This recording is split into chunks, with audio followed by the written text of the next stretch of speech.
Welcome to Donmar TV News Channel, mga nagbabagong balita sa buwan ng Agosto. Hindi naman talaga, naalala ko tuloy itong si Angel Locsin. Angel, ikaw sabi mo, ang kalaban, hindi ang health workers. Ang kalaban yung virus. Tama ka doon. Bakit? Kung yun ang kalaban, ba't kung nilalabanan ng gobyerno? Lahat ng mga banat mo puro sa gobyerno, ang dapat labanan natin yung virus. Dapat gamitin mo, dahil ikaw naman kilala at tinahangaan, gamitin mo na manawagan ka na mag-cooperate tayo. Hindi yung puro banat ka, ginagaya mo yung mga kritiko. Ha? Angel? Na yung sinasabi ng mga kritiko, gaya ni Justice Antonio Carpio, dapat gayahin natin ng Vietnam. Ano bang ginagawa ng Vietnam? Ayun, pumapasok sila sa teritoryo na kiniklaim ng China o nagbabanatan sila. Ganon din yung iba. Ang tanong ko naman sa inyo, may nangyari ba sa kanila? Nakakuha ba nila yung gusto nila? Hindi. Yung bang gusto ninyong gawin? Yun ang sinasabi ni Presidente. Kaya be practical. But, hindi tayo papayag din na inaapi tayo. Lalaban tayo, pero wag na nating, kung mga tayo mismo nangihikayat ng gulo under the risk of danger to our fellow men. Kaya inulit ni Presidente, yung nga palang US military base, ayoko dito sa Pilipinas yan, sapagkat yan magbibigay lamang ng dahilan para magkaroon ng digmaan dito sa ating bansa. At sa SONA speech, nabanatan niya po si Drilon. At yun napaliwanag na natin kung bakit. Kaya ikaw, Frank, Senator Frank, hinay-hinay ka lang kasi.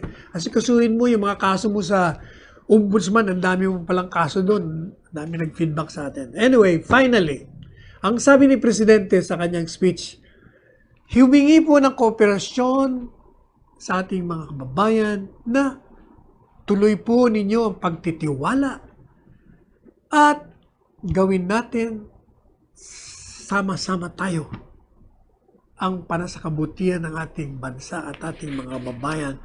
At kung maaari, alagaan po natin, ang sabi ni Presidente, ang bawat isa. Ito ang panahon ng pagtutulungan at hindi ng paglalamangan. Sabi nga ni Presidente, mula sa pagkalugmok natin na dala ng pandemya, tayo ay tatayong muli. At tayo ay babalik sa dati nating magandang malusog na ekonomiya. At ito ay magagawa lang natin kung magkakaisa po tayo. Sabi niya, together we shall overcome. Kung baga, sinasabi ni Presidente, ang sakit ng kalingkingan ay dama ng buong katawan. Tayo po iisang lahi lamang. Para po yung katawan, tingnan nyo, nasugat ko po yung sarili ko dahil ako nagluluto sa bahay. Maliit na sakit pero nararamdaman ko sa buong katawan. Yun ang tinatawag na sakit ng kalingkingan, dama ng buong katawan. So kung anong problema ng isang kababayan natin, madadama po natin lahat yun. Kaya talagang dapat magtulungan tayo. Tingnan naman po natin yung mga reaksyon doon sa panawagan ng mga doktor na magkaroon ng ECQ. Sabi ni Tony Lopez, napaka-cruel naman ito. Bakit kayo nagdidima ng ECQ? Dahil lang kayo mamamatay? O kayo natatakot mamatay? Paano kung kami mga periodista, sabihin namin, pag may labanan, teka muna. Wala yung camera namin, wala yung pen ko. Time out muna. Hindi naman po pwede yun, sabi ni Tony Lopez. Sino ba itong iba? Tingnan natin kung ano naman reaction nitong iba. Si Jaris Mundok naman, hindi raw enemies ang medical workers.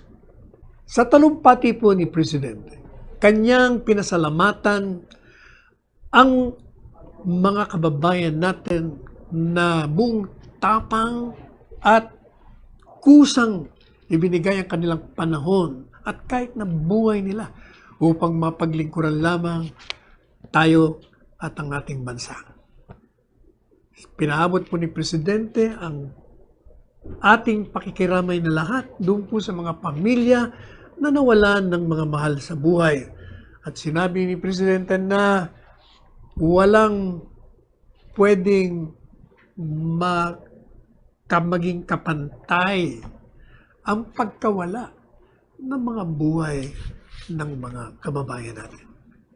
At sabi rin po ni Presidente, yung pong ginawa ng coronavirus, masyadong unprecedented. Kumbaga, parang binayo tayo ng isang bagyo. Subalit, dahil nga dun sa sinabi natin po kanina na yung ating mga economic managers, maganda yung pundasyon, nag-survive tayo. At tayo ay makakaahon. At kaya nagpapasalamat po si Presidente doon po sa mga tao na nanatili sa kanilang mga trabaho upang magkaroon tayo ng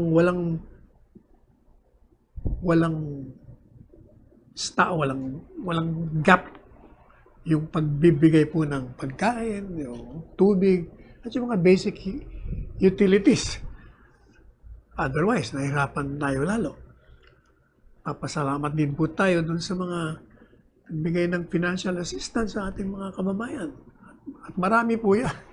Nako, nabanggit na natin sa inyong lahat kung sino-sino itong mga mayayaman na merong mga puso at pati mga kumpanya, mga pribadong individual na nagbigay din ng ayuda. At nagpapasalamat din po si Presidente dun sa mga sundalo, mga pulis, mga security guards na nanatili sa kanilang mga trabaho at pwesto. Ang ganun din po, siyempre yung mga nagpatakbo ng mga grocery, ng mga butika, ng palengke, at ng mga essential services upang matugunan yung pangangailangan ng ating mga consumers. Pinasalamatan din po ni Presidente sa kanyang song speech ang IATF at ang National Task Force Against COVID-19 para sa kanilang mahabang oras na ginugol upang magkaroon ng pag-aaral at kung paano bibigyan ng aksyon at katugunan ang kailangan ng ating mga kababayan. At kinilala rin po ni Presidente sa kanyang song speech yung pong mga ginawa ng LGUs, mga mayors, yung mga barangays, yung mga gobernador. Nagkaroon din sila ng mga inisyatibo nila na magbigay ng mga response measures upang masawata ang epekto ng COVID-19. At pinaalala po ni Presidente na kalimutan natin muna ang ating mga pagkapartidista, yung ating mga pansariling interes at atupagin natin kung anong makakabubuti sa ating lahat. Pinasalamatan rin po ni Presidente sa kanyang song speech ang mga pangunahing batas na pinasa. Ito po yung the law postponing the barangay and sangguniang election.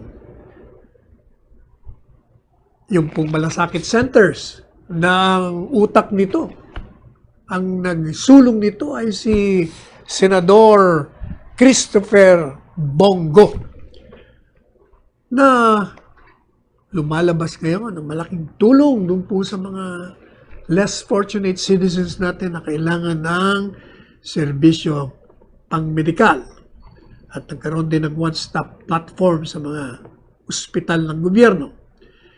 Yun din pong Salary Standardization Law of 2019 na nagtaas ng sahod ng mga civilian government worker upang magbigay ng inspirasyon naman doon sa ating mga trabahante o mga workers o mga lingkod bayan na ayusin nila ang kanilang mga trabaho at upang mahikayat yung mga bata at magagaling na mamamayan na sumama sa serbisyong sa gobyerno. Yung pong batas na the law establishing the National Academy of Sports upang mabigyan naman ng atensyon at yung mga deserving student athletes natin sa kanilang mga training at kailangan din nila siyempre ng suporta upang sila'y gumaling naman sa kanilang mga chosen endeavors. Yung pong the landmark is of Doing Business and Efficient Government Service Delivery Act.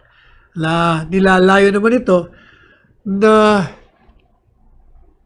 sirain o hintuin yung pong mga bureaucracy, yung overregulation. Maraming mga requirements. Kaya ang daming nayayamot, pati mga foreign investors ay natuloy na mag-invest dito dahil mag-a-apply ka lang, isang katutak na lisensya, pabalik-balik, doon ayaw na ayaw ni Presidente yun. Sa kanyang SONA speech, pinaalala po ni Presidente na marami siyang inisyong executive orders. Halimbawa yung lumikha ng Diversity and Inclusion Program to end the discrimination of persons on the basis of age, disability, ethnicity, sexual orientation, and gender identity and expression, and other character traits. Pinirmahan din po ni Presidente Executive Order number 32 na lumikha ng National Council Against Child Labor to protect the rights of children and prevent, reduce, and eliminate any form of child labor.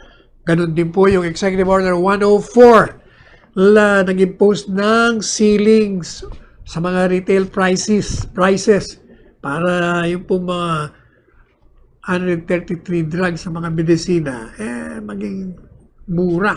Kung mga i-regulate natin yung presyo. At tuloy-tuloy yung pag-repaso ng mga retail prices ng ibang mga bilihin. At ito'y naging tama-tama sapagkat karoon tayo ng pandemya. Alam niyo, pag merong sakuna, marami sa mga kababayan natin na nagtataasan ng mga presyo.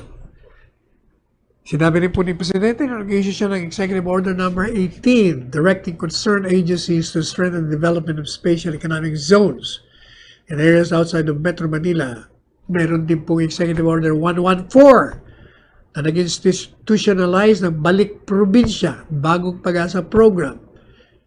At this consolidate and refocuses existing economic and social welfare programs, activities, projects toward the countryside.